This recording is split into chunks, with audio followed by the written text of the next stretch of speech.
नमस्कार दोस्तों, आज की वीडियो में स्वागत है आपका।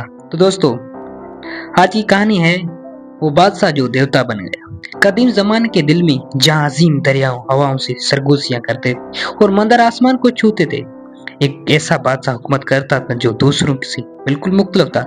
उसका नाम राजा देवदत्त, एक मुनसफ और अजीम हुक्मरान जिसकी तन्हाई और बहादुरी ने उसे अपनी राया में बेहद महबूब बना दिया था। उसकी सुल्तनत सूरानगर खुशहाल, अमन और अकीदत से भरी हुई थी, लेकिन किस्मत ने उसके लिए एक ऐसा मुकद्दर लिखा था जो किसी फानी इंसान की तस्वीर से भी बाहर था।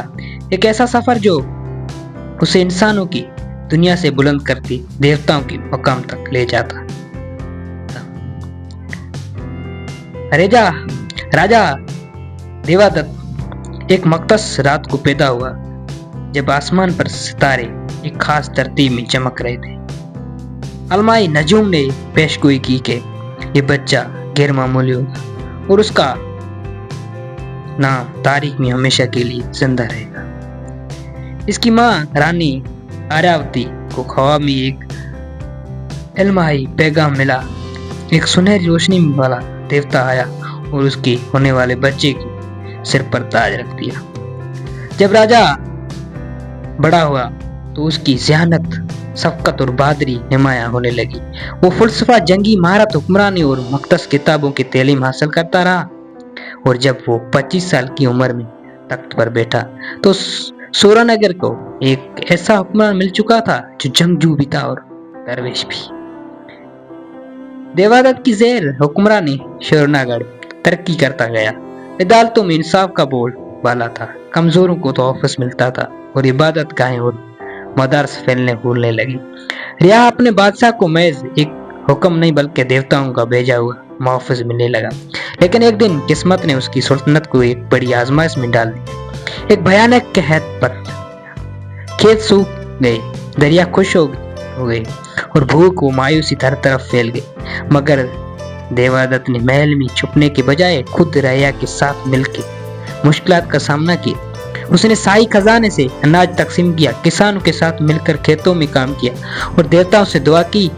जब कैद खत्म हुआ तो लोगों ने देवदत्त को महज एक बादशाह नहीं बल्कि एक मकसदी हस्ती के तौर पर देखना शुरू कर दिया। उसकी शोहरत दूसरी ममालिक तक पहुंच गई और दूर दराज के सुल्तानों से सफीर उसकी हुकूमत सीखने आने लगे। एक शाम महल में एक कदीम ऋषि आया। उसकी आंखों में एक नाकाबिल बयान गहराई थी और उसके आवाज में एक गैर मामूली सुकून था। उसने राजा से कहा, ये अजीम बादशाह, तेरे एमाल ने देवताओं को खुश कर दिया है, मगर तेरा सफर अभी मुकम्मल नहीं हुआ। तू एक आम इंसान नहीं है, तुझे फानी दुनिया से बुलंद होना है। अगर तू हकीकत अब्दीत हासिल करना चाहता है तो तुझ तख्त वो ताज छोड़कर सच्चाई की तलाश में निकलना होगा। ये अल्फाज देवदत्त की दिल में उतर गए। क्या वो अपनी सुल्तनत छोड़कर सकता था? क्या वो अपनी राया को तन्हा छोड़कर जा सकता था? मगर उसकी अंदाज एक रूहानी पुकार पैदा हो चुकी थी, एक ऐसी आवाज जो उसे एक एला मुकद्दर की तरफ बुला रही थी। देवदत्त ने कई रातें गौर व फिक्र गुजारे। एक तरफ उसका फर्ज था, दूसरी तरफ सच्चाई की तलाश का रास्ता। एक रात उसने ख्वाब में सुनहरी सीढ़ियों को आसमान की तरफ जाते देखा, जहां देवता उसे बुला रहे थे। जब वो जागा तो उसके दिल में कोई शक बाकी नहीं रहा। अगले सुबह उसने अपनी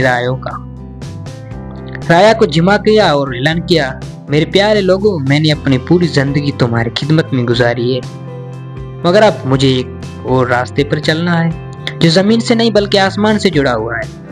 मैं अपनी सुल्तनत तुम्हारे हवाले करता हूँ और एक सच्चाई की मुतलाशी के तौर पर निकल रहा हूँ। आवाम ने आंसू बहाए, मगर उन्होंने मुखालफत नहीं की, क्योंकि वो जानते थे कि देवदत्त आम बादशाह नहीं था। देवदत्त ने शाही लिबास छोड़ दिया, सादा लिबास पहना और हाथ में सिर्फ एक लाठी और कशकुल लेकर महल से रवाना हो गया।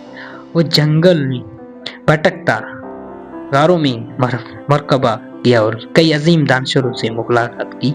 लोग कहते हैं कि उसने जंगली दरिंदों को एक नजर से काबू में कर लिया, दरियाओं को बहावों के अपने हाथ के इशारे से मोड़ दिया اور اس کے الفاظ سن کر دل کی گہرائیوں میں سکون اتر آتا تھا۔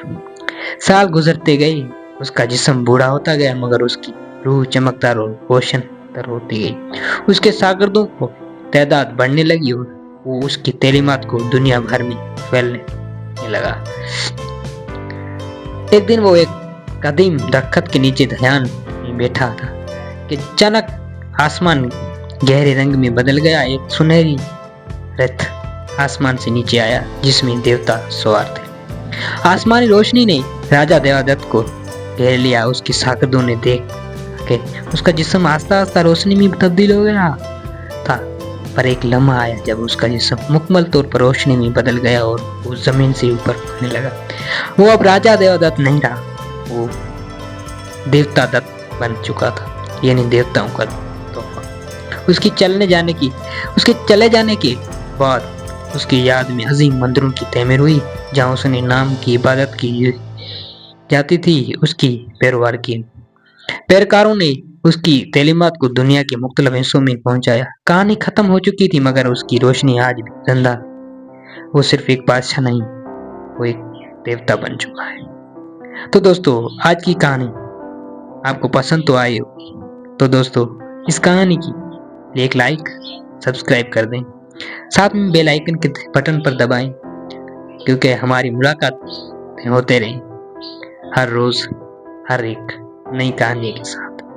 تو دوستو آج دیں اجازت، ملتے ہیں دوسری کہانی کے ساتھ۔